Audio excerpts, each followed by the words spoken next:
Guys, I've been thinking a lot about the printed word. No, you haven't. The printed word? The printed word. Yeah, that's a lie, Alex. Don't get us. That's a huge lie, Alex. You haven't read shit in like a year and a half. Exactly. That's why I've been thinking about it. And you know what? Reading's fucking dumb, dudes. Reading's just like dumb. Like reading's like You sound like the evil character in some 90s PSA from a local library. Reading's dumb. Reading like only nerds read. God. Yeah. Reading's like stupid. You want to try some marijuana? Man, you've picked the worst things to be into then, Alex. Cause yeah, do you want to share this reefer cigarette with me while we don't read books? Have you ever heard of crack cocaine? I hate being so into this like style of entertainment and fun with friends where we have to like read long things and then write about it and then like share those readings and writings together. That fucking sucks. Hey kid, put down your book and take this knife and stab your mom. I hate reading so much. That's why I only listen to 2 Weeks One Shot on all podcasts, wherever you want to find it. It's on your favorite app. Like and subscribe. Leave a 5-star review. Why can't they make like a video game version of my favorite tabletop games? You know, look, all I'm trying to get at is, yeah, you know what? I haven't read anything for a year and a half, 2 years, 3 years since high school, whatever, right? But this is just Alex's way of coming out as illiterate. Yeah, we all knew that. Listen, I got a confession. I have probably read about 5% of any TTRPG book, rule book, anything. Were any of these not Star Trek? All of them are not Star Trek. I've never read the Star Trek one. Whoa. That's why you didn't read them. Have you tried to read the Star Trek role-playing book? It's so intense. All I'm trying to say is I know we like play tabletop RPGs, but I don't want to read the books. I don't want to what is this character? He's just gonna be like this from now on. I just don't like to read. Guys, I don't want to edit the podcast. It's not a character. This is the Alex I grew up with. This is the Alex from high school. He's just returning to his roots. This hurts me like deep, by the way. You're making fun of me as a person, but look, I just don't want to fucking read, okay? All right, I'm tired of it. This is why I have Brian make all of my characters. Like 70% of the characters I play are Brian. This is why I'm the only one who ever knows what we're doing when we're playing games. It's really wonderful that, like, I honestly think thank you so much for existing, Brian, because I think without you, this would be far stupider. Like, we would not actually get through any of these games. Every one shot would end with just a slew of comments of people being like, you guys didn't even play the game. You don't even. I show up wet, fucking half drunk, stoned, out of my mind, and that's okay because I got a Brian and that's all I need. Harold, what's wet? What are you doing? He shows up physically like wet. Out of the shower, or like Alex, you're doing PCP, or what's your Alex? Every day I live so hard that I just get incredibly wet. All the time, Alex. All the time. I didn't like that. I don't like that at all. Alex, I'm wet. I'm wet. Oh God. Oh God. Oh God. Who am I? My son does that when he eats his food. I know he does. New merch idea, guys. Live life to the wettest. Oh man, I'm never gonna get hired again. Okay. Yeah. Anyway. Hello, everyone. We're the hosts of 2 Weeks One Shot, and this is, I guess, it's TWOS Talks, podcast inside a podcast that's inside your ears, that's now inside your soul, that now owns you.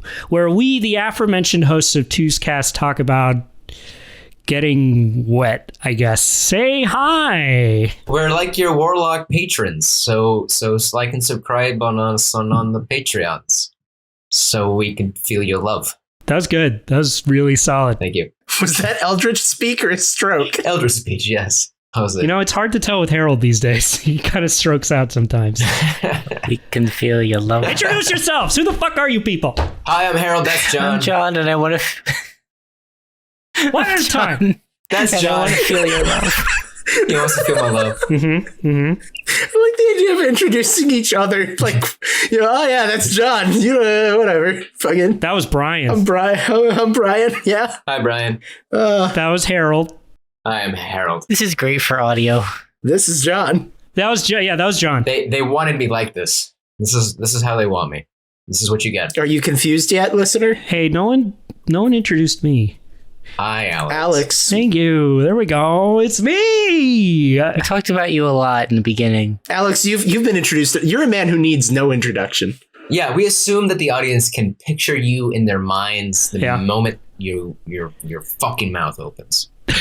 Don't even have to say anything. Just open. I start talking, and you just picture me in your closet, peeking out, watching you sleep. That is the best place to record. And do other things, and it's nasty. You got to knock it off. I'm the guy who hates reading.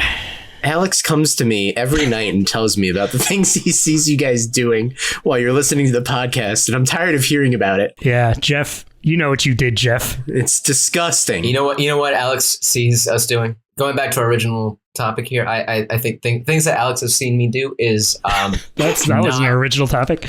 No, is this what we're talking about today? Things Harold's done. No, talking about reading. Talking about being a podcast that's all about a game that's based on us reading a lot of fucking books and then doing stuff about that. And I agree that that's a real problem that we created for ourselves here. Yeah, reading's for losers. It's a pain. It's a real pain. Brian. It's cutting into my video game time. I don't know. I've come to the point where it's like I'm just barely getting a working knowledge of how the mechanics work. Like, because it's a one shot, I don't need to know all the deep details. I just need to know what 2 or 3 dice I'm rolling. Could I have a better optimized character that does more stuff? Yes, but that's more complicated and takes up way too much time. And in a weird sort of way, I feel like that should be celebrated, right? Because that's not you being lazy. That's you being more efficient, right? Because you're working off of the years of experience you got playing these games, so you don't have to read the whole chapter. You know.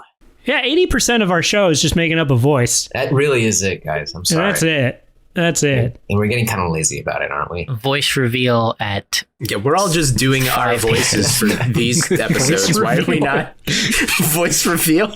That's right. I've been using a fake one. No, I think it's time I share a huge confession. Well, this is what I really sound like. Oh, God. That's incredibly racist, Brian. I think it's time I share this confession. There's no people that sound like that, Harold. I don't know who is it racially charged against? Who am I offending? You're being racist against yourself. I think there is, Brian, and the fact that you say that just makes it even worse. What's your confession? But no, my confession is that I barely read any of those vampire books when we did that goddamn vampire campaign. No. Yeah. What? It was horrible. It was like... No, it's dense. It was so hard to read. I mean, I know we had the review where I said it was really kind of lovely and such good fiction and all this stuff, but God, it was long. None of us said that. None of us said anything like that. It's badly organized. I think we commented on the fiction. I don't know how much time we spent being like, it's lovely, as much as we were bemoaning the fact that it is everywhere in that book, including in the same paragraphs where it's trying to tell me what modifier I get to biting someone. It can't just be like, if you decide to attack someone to feed on them, here's what you do. Instead, it's like, there are many ways that the kindred can feast upon their quarry, and among these they can suckle at the teat of the innocent, or they can force themselves upon their prey. It is like very charged language. Whoa. Did the author of Vampire the Requiem just join this call? Holy yes, shit. Yes. Whoa. I was fucking transported to that game. Sir or madam, what is wrong with you and why are you so horny? This is why you need to read, guys. I was able to transport you to a new world through the power of language and fiction. Gosh, the power of knowing exactly what everyone in the universe thinks is both sexy and cool. I think the scary thing about this too is that I feel like writers don't like reading either. Like the people who are writing these books, I think they don't like to read it either. Like you sign on to D&D Beyond, you look up any stuff on Wizards of the Coast, like you get the book, right? You get the book, but now you get the QR code. Now you get the videos on YouTube where they talk through every fucking piece of the book to you, and they tell you every fucking detail, and then you get the audiobooks where they do the same thing again. And I'm just saying, how much time is being put into the writing and how much time is being put into the other stuff, and when are we going to start burning these books, because it's cold in here? If you have a YouTube video explaining something, the original thing is terrible. That's Harold's take. I'm just saying, like, it seems like it's now like an obligation. I think what Harold is making the point of is that it seems like the same companies that are putting out these massive rule books that are like 200 pages long are recognizing that no one wants to read 200 pages of rules. Yeah. So instead they're like, okay, here's the quick start version that's only 40 pages. Exactly. And here's a YouTube video breaking it down for you. And here's a famous voice actor who's going to play this game and teach you how to play. Yeah. And I agree that it is definitely like a weird situation and a problem that we have. And it's nice of them that they do that. It's good to have all that. But it's nice to have, but it's also it's tricky to me. Because writers don't like to read. I am a writer. That's what I do. That's one of the things that I bring to this and everything. And like, I agree with you. I think a lot of these rule books are like these hideous, overstuffed, poorly edited monstrosities. And I think that that's a problem, both because it makes it so that like no one wants to read them, and also because as someone who does like do my best to read through a lot of the rule books for the things we play and like understand the rules of these games, it's very nice. It creates a situation where we have a whole generation of people who like, I'm not trying to be gatekeeping RPGs or whatever, but like every time someone's like, oh, I'm playing D&D, and then they like describe like 50 things that are not in D&D, like you're playing something. You're not playing D&D though. Like you're not. It's a weird situation. Brian hates homebrew, and there's nothing wrong with that. No, I love homebrew. I love homebrew. He hates it. You heard it here. He hates it. And I love people playing RPGs in general in every way. But like, so that's a good question here. So if you don't read the book, if the book sucks, no quiero. Yeah, like me. And you play the game, right? Like you just find like you just do it. Are you still playing the game if you're not doing it book accurate? Here's a good question. How many of our listeners have ever once cared about encumbrance in their games? In like D&D, yeah, no, I mean that's a good one to bring up. I think I've seen one person ever who's like, I love this rule, and every other person I've played with is like, I'm just gonna forget that. I'm running a fucking like survival realism game right now on that's like the campaign that I'm running, and even in that one, I'm like encumbrance. Like we're gonna hand wave a lot of that. We're gonna assume that you guys are carrying some stuff. We're gonna like vaguely worry about how much food and water you have on you. But generally speaking, whatever. See, this is how I feel about it. Like I want all this other stuff. I want all these other options, but I also want the writers to care about encumbrance. Like I know the section is I'm not going to look at it. I'm not going to give a shit, but I want it to be there, you know? I want there to be a very tender, loving passage about the weights that you carry physically, but in your imagination. I mean, just like it does feel like that. If you are a writer for the D&D books, or if you're writing like version 6 right now, I'm sure they know that too, right? I mean, do you say, okay, all right, well, they're not going to read the section anyway. Let's just delete it. Yeah, it's a weird thing. I think, Alex, you haven't spoken in a while. Let me stop interrupting you. What's your problem, Alex? No, I was going to say, look. Yeah, what the fuck do you want, Alex? What do you have to say about this? Back to my original point. Reading sucks. No, no. Well, I mean, not to. Just to be in the contrary a little bit, right? So right in the encumbrance section, I've never read it, right? I've never tracked encumbrance. I've never tracked how many arrows I've been shooting, or just have an endless. Yeah, totally. I've never tracked spell slots. Who wants to do that? Hold up. You see, okay, here we go. We all track spells, but we don't track arrows. What I'm trying to say is, right, like the reading or the way it's written might be dry and it's not interesting, but right, the option is there for people who would like to use it.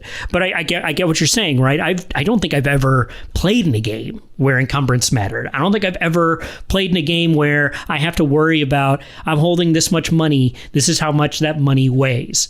You know, like and I think honestly, what's good about, at the end of the day, it's actually good, like something that is a force for good, because we are as like humans smart enough to be like, well, I don't have to worry about encumbrance really, but like there's also like, oh well, no, you can't carry, you know, a throne and then I don't know, giant cast metal sculpture with you, like that's unreasonable. Yeah, sure. You know, but there's I don't know, suspension of disbelief kind of associated in there that we can throw in, and it adds to the ease of everything. And sometimes, I mean, if you're playing a survival thing, I mean, Brian said he doesn't use it, but like I'm sure plenty of people play those survival games where you have limited inventory space, and that can be a major element. And I'm sure people have made very interesting games that have that in it, but that is also homebrew. That is also something that they're creating and they're bringing to it. Yeah, I haven't seen like an official release thing that has that. Yeah, and I think it's like a lot of things, like, you know, reading the full rule book. I mean, when was the last board game you played? I mean, do we have to live like that? I don't know, because like, going back to that whole idea of like, if you just like feel it out, if you never read the book, if you just like jump into a game, are you really playing the game? Yeah, because I think with encumbrance, right, like you get to a position where someone challenges like the space you make, right? The world you're playing. Like one of your players picks up a porcelain statue and tries to shove it into his pocket. That makes you check the rule book, right? I just want our listeners to know that if you use the whole free parking rule in Monopoly, you're not actually playing Monopoly. So we're gatekeeping Monopoly now. And that's what I want to be known for. That's our official stance. Is that the official 2 weeks one shot stance? Is that free money on free parking is not allowed? That's not Monopoly. You're not playing a Monopoly. No. If you lose any of the character pieces or any of the bills, the game is incomplete and unplayable. I like the idea of gatekeeping things that nobody cares about. That's just us getting old. I think. Just like very hardcore. Very hard. It's like very serious about it, but nobody else cares. You know, this discussion on having to read rules reminds me of, you know, when I was in like third to the sixth grade to now. Who am I kidding? I used to love playing video board games, and I mean those board games that come with like a fucking VHS. Okay. Yes. I only had a couple of those ever, but yeah, I know the ones. I can go into my closet right here. I'm pointing at it, and right above there's a board game called Atmosphere that has a amazing VHS with a guy called the Gatekeeper. Oddly enough, but so reason it makes me think about it, right? Is because when I would play that game, I'd set up the board game and I'd say, "Hey, everyone, I'm gonna set up the board. You all just watch the first part of this that explains all the rules." And so, right, there wasn't like a written instruction book. You had to sit and watch this VHS. And so the funny thing is, right, we're talking about how when it's written, you kind of gloss over it, but this VHS, maybe for me, I love that rules video, but anyone who ever watched it would like come out of it and be like, what the fuck am I doing in this game? And really the funny thing is, like, the game was so simple, right? You're just going around the map and collecting keys, and that's it, right? Aside from like a couple extra rules, but the production value of this instruction portion was so high that it's kind of distracting. And really, I'd recommend anyone look up Atmosphere, spelled Atmos, and then instead of how the word atmosphere is spelled, it's fear, F-E-A-R. Like an atmosphere of fear. Atmosphere. Fear. That guy is awesome. Look up the rules. Is that copyrighted? Because we need to title one of our one-shots that at some point. Oh, we can do it. I'm pretty sure it's copyrighted. We can steal all of Alex's favorite childhood games. A VHS game by now. I mean, come on. Is that company even in existence? Look, go. There was actually a successful revival of it on Kickstarter, and they've republished Nightmare, the game before that. Right, go look up the instruction portion of that, and it's a very simple game, but the production value is so high that you kind of get lost in whatever the hell is happening in the video that you stop paying any attention to the rules whatsoever.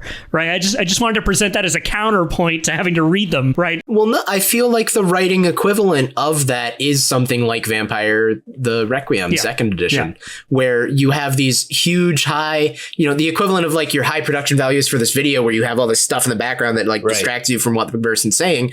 It's the same concept as like, hey, we have all of these short pieces of fiction and we have this like very, sort of flowery prose describing the psychosexual tensions of vampires and living in the vampire world.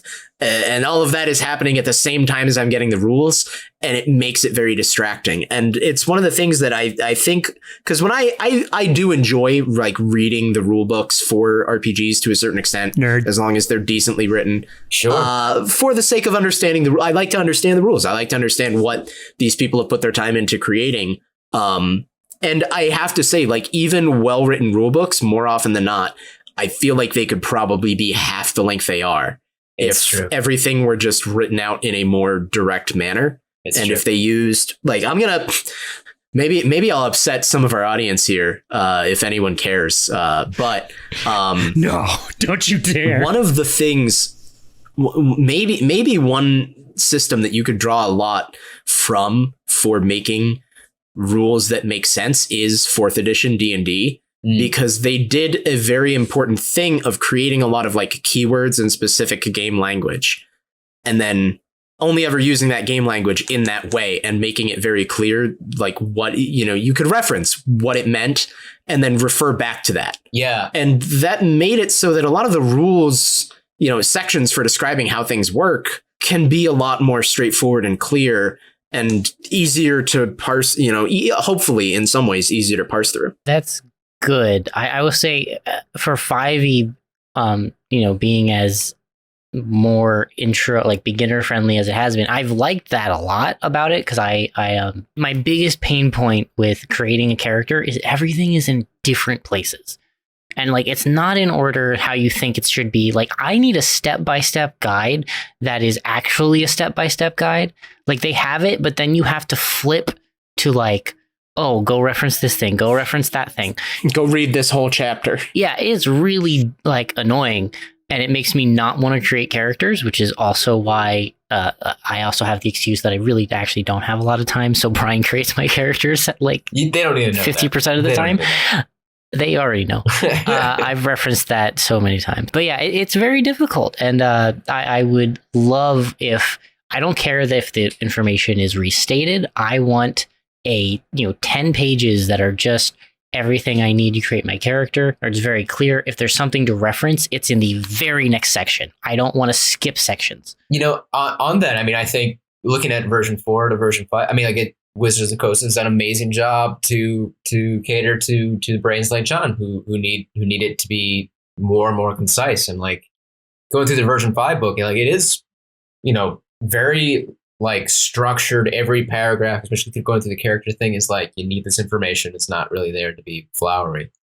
But on the other side, I started out in version 3, like back in the olden days. Oh God, 3rd edition. Those fucking books were thick, man. And they wrote so many, and they kept making more and more and more. So many version 3 books. I still like, they're holding up like my closet, I think. But as a kid, I loved them. Like I remember the one about Faerun, I can't remember the name of it though. The Faerun campaign setting book was so dense, so thick, and like maybe 2 chapters of information you needed to play the game, and like the rest was just like backstory and writing and characters and stuff like that. At the time, I loved it. I mean, that was my indoctrination to the fantasy world. Well, because I think those were, because I think that's where it becomes less of a, that section isn't rulebook. That section's just like a novel. Yeah, you're just reading like fantasy story writing. 5e is kind of getting to that point again, right? It's with true. with Tasha's Cauldron ways. of Everything, with the War in Eberron, with we're starting to get to this place where everything is so decentralized, and by making it so decentralized, it's I maybe this is just me, right? I feel like it's becoming a little less accessible, right? Now I can buy a PHB, but that's like the most vanilla thing, right? But if I want to get some cool spells, if I want to get the Tortle, like I would buy the Tortle package. But then if I want to get the Druid Circle of the tax return, I gotta go buy Tasha's tax return of everything, right? Like I'm suddenly so torn between all these different options, and I just want to, and the crappy side of that, or the crappier side of that, is if I want to do that digitally, right? And I think I've mentioned this before. My quandary, or my issue with D&D Beyond, is just like, right, I've bought a physical book. But at the same time, but then I have to like repurchase it digitally if I want to be able to do it digitally. Otherwise, it's pen and paper and a spreadsheet, and I just got to figure it out on my own, which is not a problem for me, right? But if I want to have like a cool online centralized place, like I'm buying these products like 3 or 4 times over again, and it's just in crypto D&D we want to decentralize, Alex. Yeah, that's true. Free trade of D&D characters. We're moving into the digital age. No, it's funny to watching like these third party companies come out that we all know, right? Like there's the other sites where we get the books from, and then there's Roll20 that is so so centralized, so ubiquitous that we all have to like. It's a terrible fucking website, but let's say it. Come on, I admit it. They're never going to sponsor us, but we all have figured out how to use it. Like that website hasn't changed since 2012. Yeah. No, they have a dark mode now. Oh, I know. Oh shit! Never mind. Roll20. I'm in, boys. It's so good. But yeah, I mean, like it's that same kind of hole of like. But to do this game, like as we want, once it's gotten so advanced to this point, then we have to start using these other things. Then these other stuff comes. It's the eternal struggle that I think every RPG goes through, and D&D is a very good highlight of it because it's like it's the big cash cow, right? And it's the eternal struggle of these are products that a company is putting out to make money, and they're a hobby that players are playing because we love the game and we want to we want to continue doing it.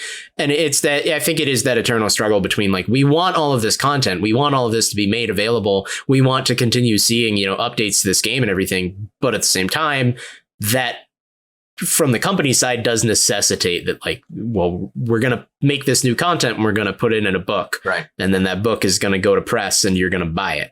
Yeah, I'll be honest. I don't know what the better solution is. I'm not. Let me just say that I don't know. What. I mean, we could. Yeah, digitizing everything is an interesting solution, and it's something they've been trying since 3rd edition. I remember when I was very young, my older brother had.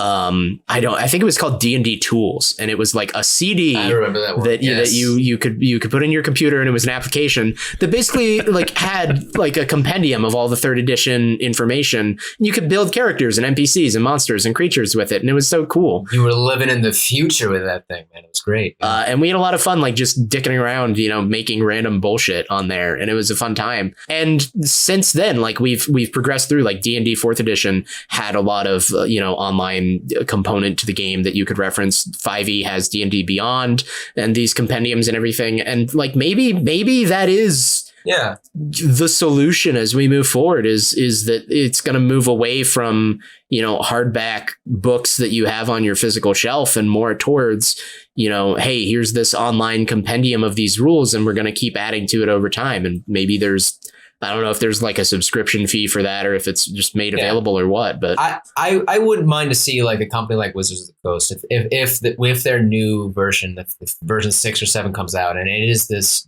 digital first multimedia thing that you're buying, that's interesting. That'd be very cool. But I think a lot of players would love that, right? Because they can do it on their level and be really entertaining, and they can monetize the crap out of it, all that stuff. But I think, too, there's going to be people like us who are going to want to buy the book no matter how we feel and how much we complain. And that book, I think, still should be good. All right. D&D Online, copyright 2 weeks, one shot. Yeah. Wizards, we're waiting on the check. We had the idea first. You send it to us. We'll make it happen. And when you do put it online, it still needs to be written well. So, like, do better. Write good rules. And that's our show, everybody. We're still... I don't know. I think we're still figuring this thing out, but we're figuring it out for nerds. We're doing something. If you had fun, consider going to patreon.com/TWOScast. That's TWOS cast, and becoming a TWOS supporter for only $2 a month. Woo! So, and make sure to check the show notes for links to everything. And if your blood is ever cheese, it's not a closing line. I don't know what our closing line is yet. Bye. It's good talking to you. Bye. Wait, was the blood thing even when we started? Was this episode? That's the other one. I don't know. trying to think of whatever. We're never gonna forget the blood cheese. Never gonna forget the blood. Never forget the blood cheese. Bye.